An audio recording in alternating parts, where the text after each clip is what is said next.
It seems to me that a common living hell that most men find themselves in, so many men, and I've been that guy myself for many years, is this living hell of having these big dreams, desires, goals, and doing absolutely nothing to move closer to them.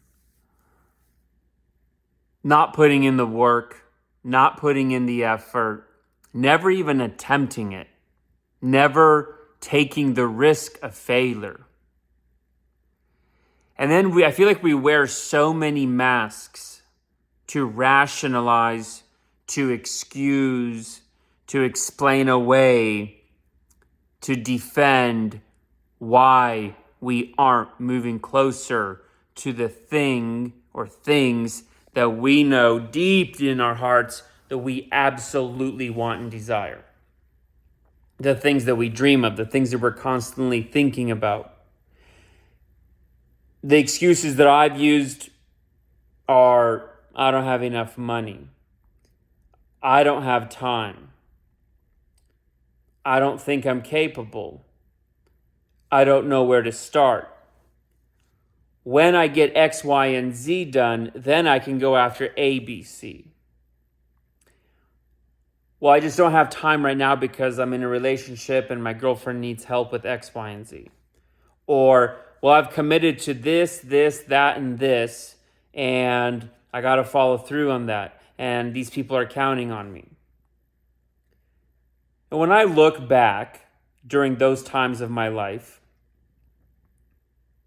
when I basically blamed other things or circumstances or lack of resources or what have you on me not going after what it is that I knew I truly wanted, the things that I said that were so important back then that were holding me back, to be honest with you, I can't remember half of them. Or they're just vague mysteries. They're vague memories shrouded in like a vague mist of the past. You know, for a while there in my life, I was really involved and active in church. I grew up Christian. And I'm no longer a practicing Christian, but I read the Bible more than most Christians, ironically enough, now, today, when I'm not a practicing Christian, but that's a whole nother topic for a whole nother video another time. But I remember there's this one season in my life, this one chapter in my life where I was involved with so many things in the church, and I was being asked to be a part of this and be a part of that and support this and support that, and I did. And you know, because I felt it was important to be part of the community, part of the church community, and contribute. And looking back at that time in my life, I don't know that I have a single thing from that chapter in my life that I have in my life today. Not a single friend, not a single relationship, no skills that I can think of. The only thing that I can say that I got from that season of my life was insights from observing humanity and observing humans, especially in retrospect. Another common one, and I've never been married and I don't have any kids at the making of this video, but another common one that holds a lot of guys back is, you know, their family, the wife, the kids. And of course, as a man, if you have a wife and kids, you do have to provide. But my point is, overall, is that for the most part, all the things that we say that are holding us back from pursuing our dreams, our goals, our desires, they're usually just a really good excuse. You know, like I've talked to you guys, I've done 75 hard a bunch of times, 6 times, I believe. And 5 times. And I've talked to guys who say, oh, I would do 75 hard, but, you know, I've got a job. I work long hours. Dude, I know guys that work overtime, late shifts, and they did 75 hard. There's guys that said, oh, I can't do 75 hard because it's too hard. I've got a wife, I've got kids. There's always demands on me. When am I going to do 2 workouts? I know guys who have a wife and kids who have done 75 hard. And this isn't to shame men or to put men down. This is not what this video is about. This is to simply bring to your awareness and your consciousness the true reality of this. Most of the reasons why we as men say we aren't able to go after our goals, our dreams, our desires, they are usually excuses. They really are. As the cliche goes, if somebody else was dealt the cards that you're holding in your hand right now, they could play them a lot better and a lot differently. Again, not a statement to shame you, but a statement to tug at the edges of your current consciousness and get you to think a little bit broader and bigger. Like, think of somebody who's maybe a role model for you, even somebody you've never met before, but at a distance. Could be some sort of a business celebrity, successful, accomplished man, person, whatever. And ask yourself this, and I've done this, and ask yourself this: if that guy was in my exact position right now with my exact dreams, desires, and goals, and he was holding the cards the metaphorical cards that I'm holding right now in my life, how would he play it? How would I imagine he would play it? And very often you'll come to this very fast conclusion that so-and-so that you might look up to or admire, they would play it different. And if you can identify that they might do it differently, then guess what? You have the capacity within you to play your hand differently right now. You really do. And I was just using 75 hard there as an example of something that will push you out of your comfort zone, something that will put a demand on your time, something that would force you to change your daily habits and structure, something that would force you to kind of reorient your life, which are all things you would have to do to go from where you're at to where you want to be in terms of accomplishing your dreams, securing goals, achieving desires.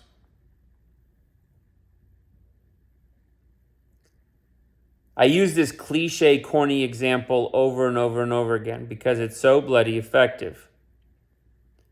This is what I've said to all the guys that have ever told me, oh, I can't do 75 hard because of X, Y, and Z. I say, well, if a billionaire came along and put $1 million cash in escrow, and the only thing you had to do was to complete 75 hard, and you would automatically be guaranteed that $1 million in cash, do you think that you would find a way to do it?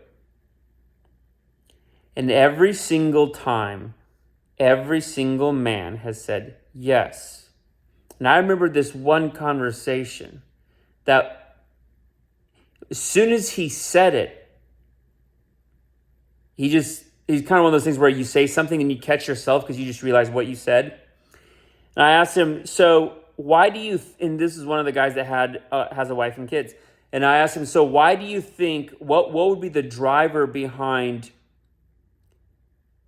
getting you the drive you need, the motivation you need? What is that would get you to figure out how to do 75 hard right now, even with your job, wife, kids, responsibilities? And he said, oh, that's easy. I would do it for my family.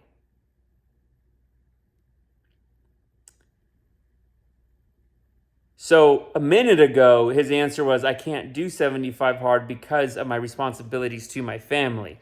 But when I asked him if there was $1 million waiting at the end of doing 75 hard, now he's doing it for his family.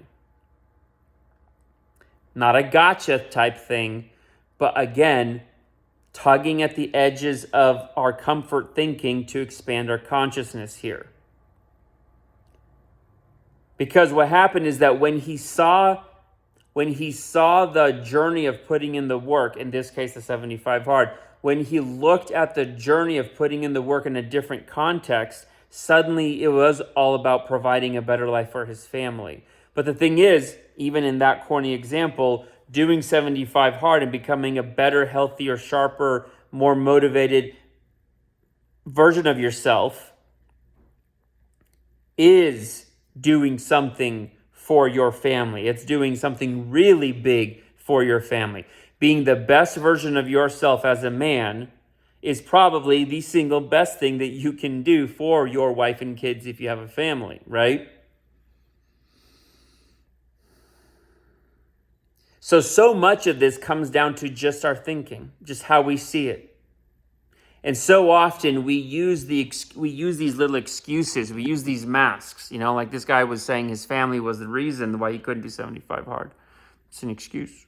Because when there was $1 million at the end of the rainbow or the end of the journey at the finish line, suddenly he would find all the motivation to do it. You get what I'm saying? My life didn't start to change dramatically for the better, and I didn't start to have big breakthrough successes in my life until I started dropping the excuses. When I stopped making the excuses and said, I'm just coming up with excuses because I've been saying I'm going to do this on this time, or I'm going to do this when this falls into place. And it's been 2 years, 3 years, 4 years, 5 years. This shit's never going to change until I just start and make a change. And so that's my message for today in this video. So I want to ask you to be really honest with yourself. Take some time to really reflect on what it is that you want. What are the things that you've been wanting to accomplish, experience, go for, achieve, that you've been putting off? And really look at the reasons for why you're saying you haven't done it yet. And get really radically honest with yourself about whether those things are genuinely, truly holding you back, or if there was $1 million guaranteed waiting for you in escrow, if you went after the thing. If the answer to that question, if there's $1 million in escrow waiting for you, would that change anything? If that would change anything, then whatever the reason is that you've been saying you can't go after it, it's been an excuse. It is an excuse. Does that make sense? Because see, in this hypothetical corny example of a billionaire putting $1 million into escrow, in your mind, you're like, well, even if this thing doesn't succeed, if I just stick with a daily, weekly plan of going after it and I stick with it, I'll at least have $1 million. The ironic thing is that when you start going after your dreams and goals consistently, in terms of your daily habits, your daily and weekly and monthly habits and structure and decision making, there's all kinds of prizes and outcomes waiting for you on the other end of that effort. And even along the way, because if you just continuously keep putting in the effort, you will continuously continue to experience more and more and more outcomes, good outcomes. So some of you might be $1 million, some of you might be millions of dollars. But whatever it is, that's just how the universe works. If you put in the effort and you show up, you will begin to unlock new things in your life. So again, I ask you, if $1 million was sitting in escrow waiting for you, would that change anything for you right now in terms of how much effort you would start putting into the dreams, goals, and desires you say you have, but you have this long list of reasons as to why you're not going after them? And if $1 million in escrow would change it, then that right there is how you know that the reasons you've been saying are really just bullshit excuses. Drop the excuses. Get after your elevation.